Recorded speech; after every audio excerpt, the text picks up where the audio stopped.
Hola, en este vídeo hablaremos sobre los parásitos protozoos y parte de los helmintos.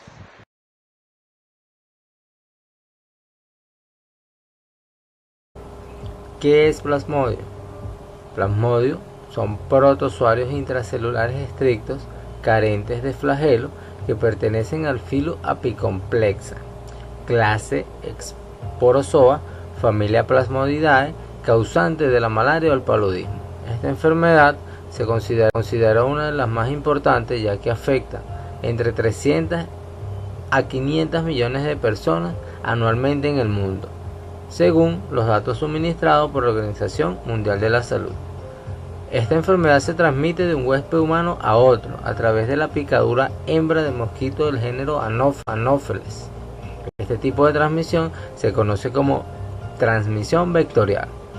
También existe la vía de transmisión llamada vertical, que no es tan común como la anterior, pero se da cuando una madre pasa la enfermedad a su hijo durante el embarazo, por transfusiones de sangre, jeringas en los adictos y accidentes de laboratorio. Este género de parásitos se caracteriza por llevar a cabo parte de su ciclo evolutivo en dipteros culicinos del género Anopheles y el resto en hospedadores vertebrados, siendo un ciclo completo. De las 4 especies que mencionaremos, las primeras 3 se encuentran con regularidad en nuestros casos. Plasmodium vivax produce alrededor del 43% de la malaria en todo el mundo. Se encuentra normalmente en Asia y en África tropical. En cuanto al Plasmodium vivax, se conoce que la raza afrodescendiente tiene una resistencia natural a la infección con esta especie. Plasmodium falciparum.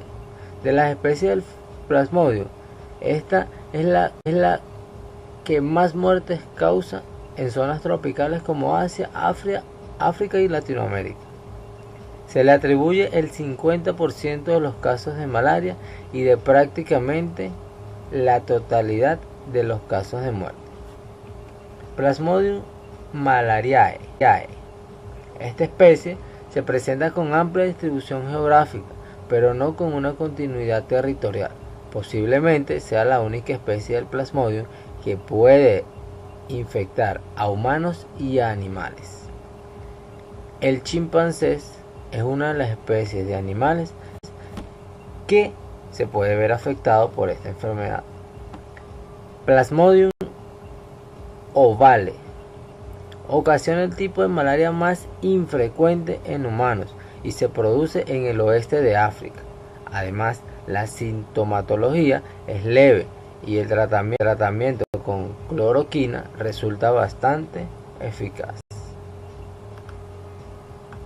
Ciclo de vida. Para que este ciclo de vida se cumpla son necesarios 2 hospedadores: el invertebrado, que sería el mosquito, y un vertebrado que según la especie de Plasmodium podría cambiar, podría ser animal o humano. En el invertebrado ocurre la reproducción sexual del parásito y en los tejidos del vertebrado es donde ocurre la reproducción asexual. Este ciclo de vida está dividido en 2 fases: la fase asexuada y la fase sexuada. En cuanto a la fase asexuada está presente en el hospedador vertebrado, se denomina esquizogónica o endógena y se subdivide en 2 etapas. La etapa esquizogonia tisular, que es la que se produce en células hepáticas, y la segunda etapa, esquizogonia eritrocítica, que tiene lugar en el interior de los hematíes. Y en la segunda fase sexuada, esporogónica o exógena, que se produce en el tubo digestivo de la hembra del mosquito Anopheles. Los síntomas que presenta una persona infectada no son tan diferentes a una enfermedad viral leve: fiebre leve e intermitente, dolor de cabeza, dolor muscular, escalofríos, vómitos y síntomas gripales. Si estos síntomas no son tratados con la importancia que requieren, la evolución de la infección podría ser tan grave que causaría la muerte. La malaria causada por Falciparum es la más grave comparada con la causada por Vivax y Malariae, siendo estas dos últimas las menos peligrosas. La complicación más común que causa el Falciparum es la malaria cerebral. Está presente en un 10% de los casos de malaria, causando la muerte de entre un 15 y un 20% de los infectados y dejando secuelas cerebrales en los sobrevivientes. Debido al parecido que tienen los síntomas de las 4 formas del paludismo o la malaria, es difícil diferenciarlas sin realizar estudios en laboratorio. Además, el patrón febril presentado los primeros días de infección se asemeja a las etapas incipientes en otras enfermedades víricas, bacterianas o parasitarias. En un examen físico es donde se hace el diagnóstico. En él, el médico puede detectar una hepatomegalia o una esplenomegalia. Sin embargo, para confirmar la patología, el médico debe pedir al paciente que se realice un estudio de sangre llamado frotis de sangre a intervalos de 6 a 12 horas. La malaria requiere de hospitalización inmediata. Si la persona presenta síntomas y ha sido susceptible a ser infectada, debe acudir inmediatamente al médico. En cuanto a los tratamientos, el tratamiento principal es la cloroquina. Sin embargo, existen otros tratamientos. Todo va a depender de en qué parte del mundo haya sido infectada la persona.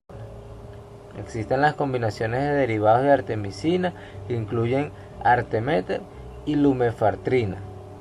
Tratamientos a base de quinina, combinación con doxiciclina y clindamicina. También mefloquina en combinación con artesunato o doxiciclina. En cuanto a la vacuna, se le conoce como Mosquirix y esta aún está siendo evaluada, por lo que parcialmente estaría protegiendo contra esta enfermedad. La Organización Mundial de la Salud anunció en noviembre de 2016 que se estarían realizando pruebas piloto en varios países de África y que para el 2018 está previsto comience una fase de vacunación contra la malaria. Trypanosoma cruzi.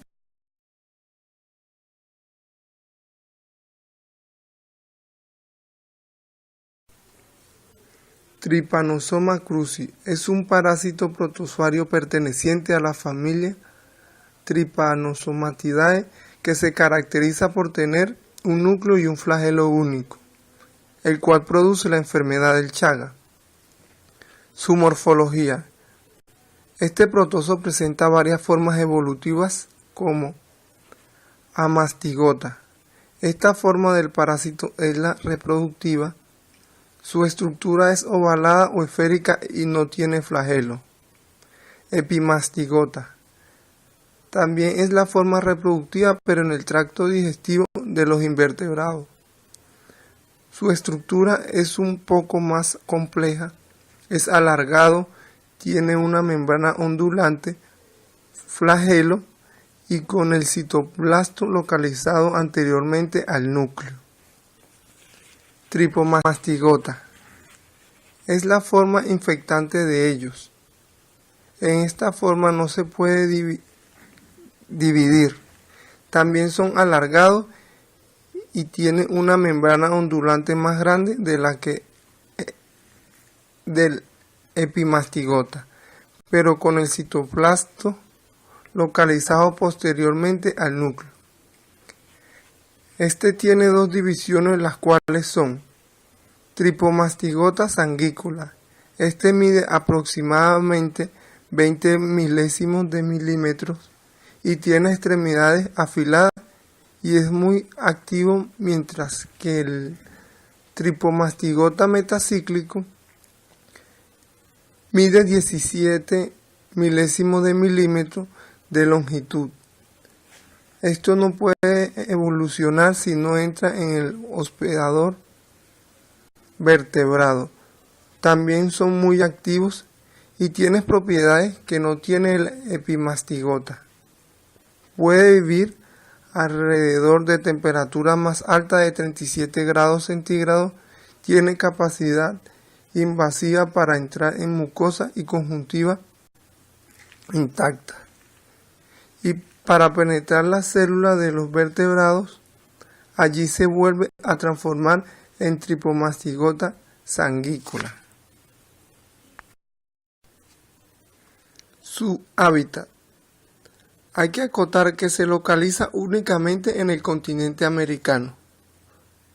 El tripomastigota metacíclico se localiza en la parte final del tubo digestivo del vector. El epimastigota está ubicado en el tubo digestivo del vector. El tripomastigota sanguícola se encuentra en los vasos sanguíneos, mientras que el amastigota son intramusculares, forman nidos de amastigota en diversos tejidos como músculo cardíaco, músculo esquelético, músculo liso, sistema nervioso central, hígado, vaso, entre otros. Ciclo biológico. Los vectores vienen siendo los insectos hematrófagos de la familia Reduviae, subfamilia Triatominae. Ellos se infectan al momento de picar o ingerir sangre de un animal humano ya infectado, que contenga tripomastigota sanguícola. Estos ya ingeridos se transformarán en epimastigota en el intestino del insecto y se diferenciarán en tripomastigota metacíclico infectante. Este ciclo dura aproximadamente una semana. Ya el insecto infectado, al alimentarse por un mecanismo de reflejo, libera con las heces los tripomastigota metacíclicos, que inmediatamente ellos tratarán de entrar al organismo, ya sea por la herida que dejó el insecto o la que causa el hospedero al rascarse. Al estar en el interior, ellos penetrarán el interior de las células de los tejidos. Allí sufren una transformación de tripomastigota sanguícola a amastigota, que mide 4,1 de diámetro. En esta etapa, su característica más importante es su capacidad de multiplicación, que es un proceso de división binaria que se repite cada 12 horas, el cual produce hijos semejantes crecientemente, que poco a poco van consumiendo el citoplasma de la célula. Y horas antes de romperse sufre otra transformación de amastigota a tripomastigota sanguícola. El ciclo dura de 5 a 6 días y produce cerca de 9 generaciones. Hay que tener en cuenta que este protozoario se transformará a conveniencia con tal de completar su ciclo de vida. Otra manera de transmisión sería por vía oral, transfusiones de sangre, trasplantes de órganos y vía transplacentaria. Hay que acotar que el Trypanosoma cruzi es capaz de vivir dentro de una gran cantidad de vertebrados de sangre caliente, pero no en aves, reptiles ni batracios, lo que los hace resistentes a la infección. En el ciclo peridomiciliario son reservorios de la enfermedad que está representado por animales domésticos que conviven con el hombre, perro, gato, entre otros. Ciclo salvático. El reservorio lo conforman pequeños roedores, conejos, entre otros, siendo el Didelphis marsupialis, más conocido como rabipelado, de mayor importancia epidemiológica ya que es el animal que se ha encontrado con mayor porcentaje de infección. En el ciclo domiciliario, el reservorio lo forma solo el hombre enfermo, ya que es la fuente de infección para los vectores. Las manifestaciones clínicas se puede dividir en 3 fases. La primera es la fase aguda, que va desde la primera y la segunda semana en que el protozoario está en el organismo, en el que se puede presentar lesión focal, inflamación de ganglio, inflamación de vasos, hígado y miocarditis, ya que esta inflamación va apareciendo de acuerdo al daño de diferentes tejidos que va produciendo. Por otra parte, en la fase latente va desde la 8ª semana hasta la 10ª semana, donde no hay presencia de síntomas, solo en sangre se puede evidenciar anticuerpos.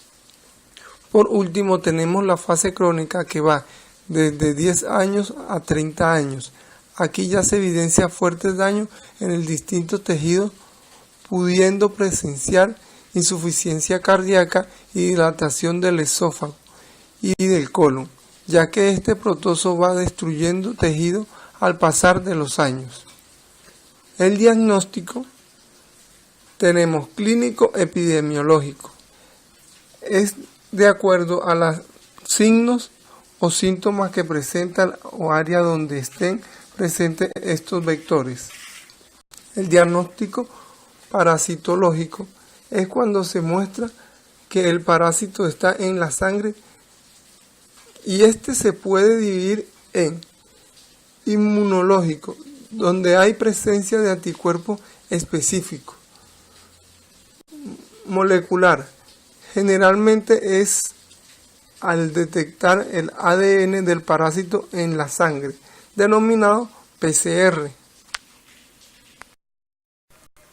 El tratamiento está compuesto por 2 antiprotozoarios que son el benznidazol y el nifurtimox, que puede generar efectos secundarios a nivel gastrointestinal. Su dosis se extiende de 30 a 60 días y de 30 a 90 días. La prevención se basa en el control vectorial, la cual es manteniendo limpia el área adyacente, tener mallas en las ventanas y realizar fumigación periódicamente. Información u orientación del vector de cómo se transmite el parásito, haciendo talleres educativos y acceso temprano a la asistencia sanitaria.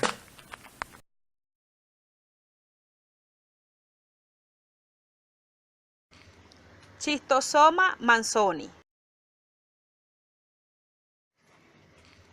Schistosoma manzoni es una especie de trematodos, gusanos aplanados parasitarios de los humanos, que produce la enfermedad conocida como esquistosomiasis o bisalia. Se distinguen de otros trematodos por tener los sexos separados. La mayoría de los trematodos son hermafroditas. El ciclo de vida incluye a 2 hospedadores, el hombre hospedador definitivo y un molusco hospedador intermediario. Es el único agente etiológico causante de la bisaria en América Latina. La morfología de las diferentes formas evolutivas: el macho es el Schistosoma manzoni trematode pequeño con sexos separados. Vive en el sistema sanguíneo del hombre. Los adultos tienen su hábitat en las vénulas del sistema porta, donde se procesa la cópula. Ejemplares adultos machos miden entre 10 y 12 micromilímetros de longitud. Tienen un cuerpo ancho en la parte media y afilado en las extremidades. Posee 2 ventosas en la parte anterior, oral y ventral, y en la extremidad posterior se observa el canal ginecóforo.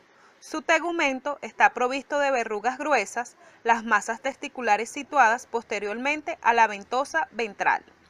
Las hembras, el tubo digestivo puede ser visible. La hembra mide de 12 a 16 micromilímetros, tiene tegumento liso, excepto a nivel de las ventosas y de la extremidad posterior, donde se observan pequeñas espinas. La hembra tiene los ovarios en la mitad anterior del cuerpo, útero corto, vulva detrás de la ventosa ventral, las glándulas vitelinas ocupan los 2/3 posteriores del cuerpo. Los huevos del Schistosoma manzoni son grandes, alargados y ovalados con un nítido espolón lateral. Cuando están recién eliminados, se pueden observar en su interior los miracidios vivos.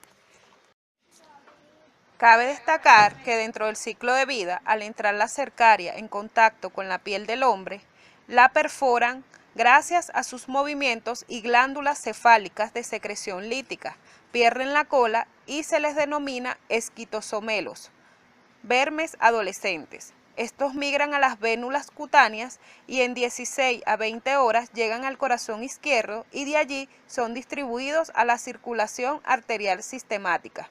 Solo aquellos que alcanzan el sistema porta consiguen condiciones para su desarrollo posterior. Los esquitosómulos en las grandes ramificaciones del sistema porta se convierten en adultos y comienzan la cópula. El macho, con ayuda de su musculatura bien desarrollada, conduce a la hembra en el canal ginecóforo y migran en dirección contraria a la corriente sanguínea, dirigiéndose a las vénulas, especialmente aquellas que forman el plexo hemorroidal inferior, donde se procesa la ovipostura.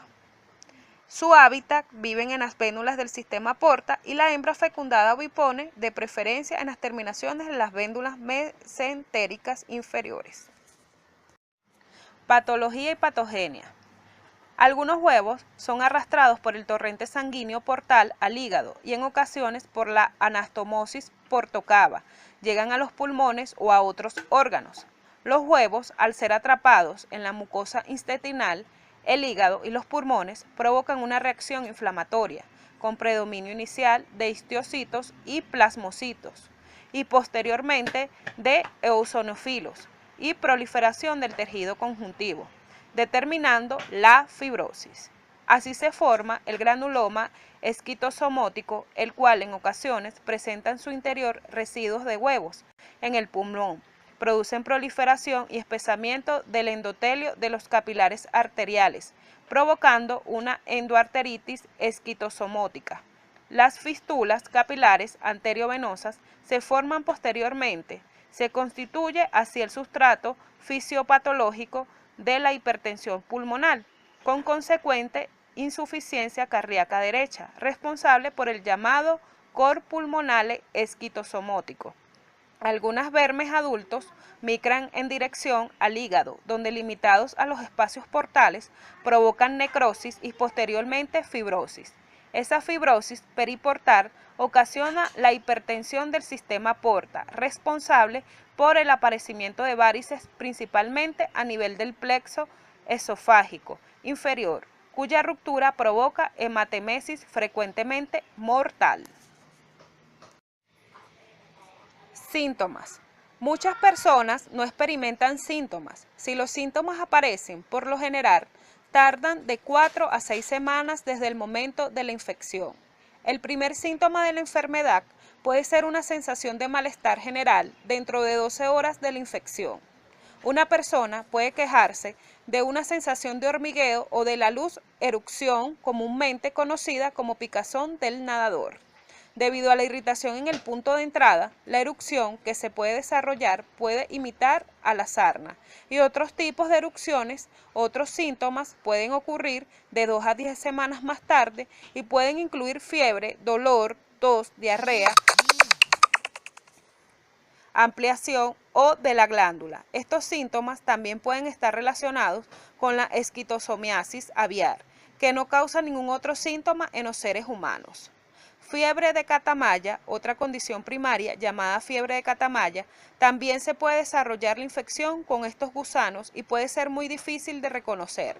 Los síntomas incluyen fiebre, letargo, la erupción de la piel de pálidos temporarias asociadas con una picazón severa, urticaria, ampliación de la erupción, el hígado y el vaso y broncoespasmo. La esquitomiasis intestinal.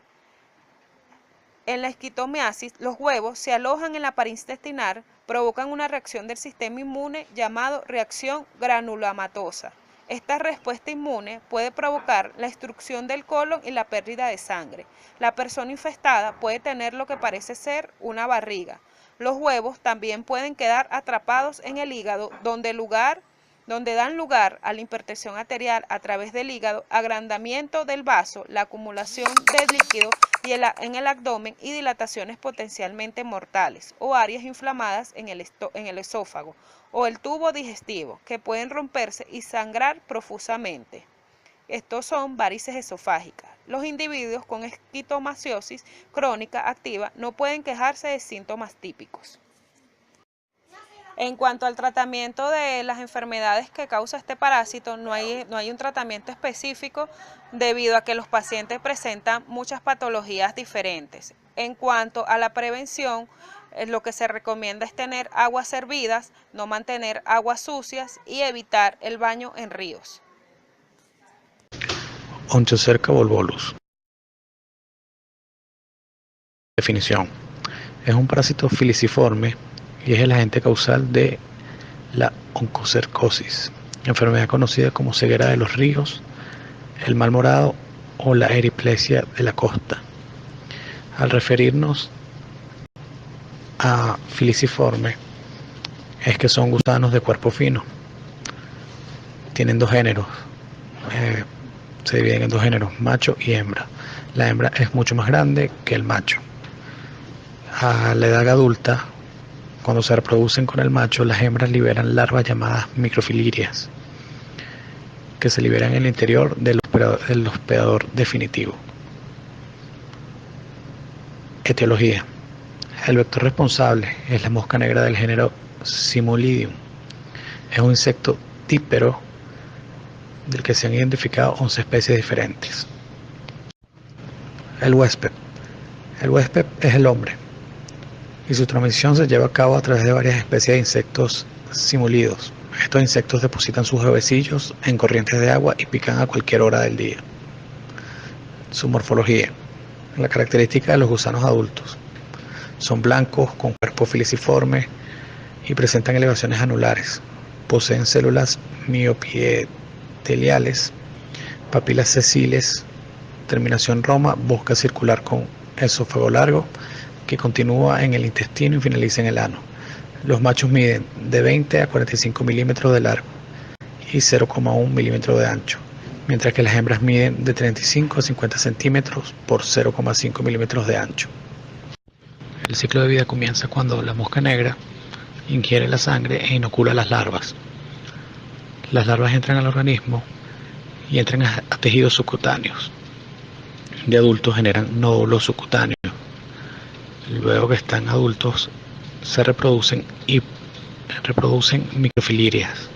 Estas migran a la piel, ojos y sistema linfático. Luego de estas, la mosca negra pica de nuevo, ingiere la sangre y las microfilarias. Estas penetran en el abdomen de la mosca negra y migran al tórax de ella. Aquí estas reproducen larvas y estas larvas migran hacia el aparato bucal de la mosca negra para que se repita nuevamente el ciclo. En sus manifestaciones clínicas, según la OMS, la clasifica en dermatitis papular aguda, dermatitis papular crónica, dermatitis liquenifídica y despigmentación. Otras manifestaciones clínicas son nodulaciones, tenemos manifestaciones cutáneas que serían edema o eriplesia.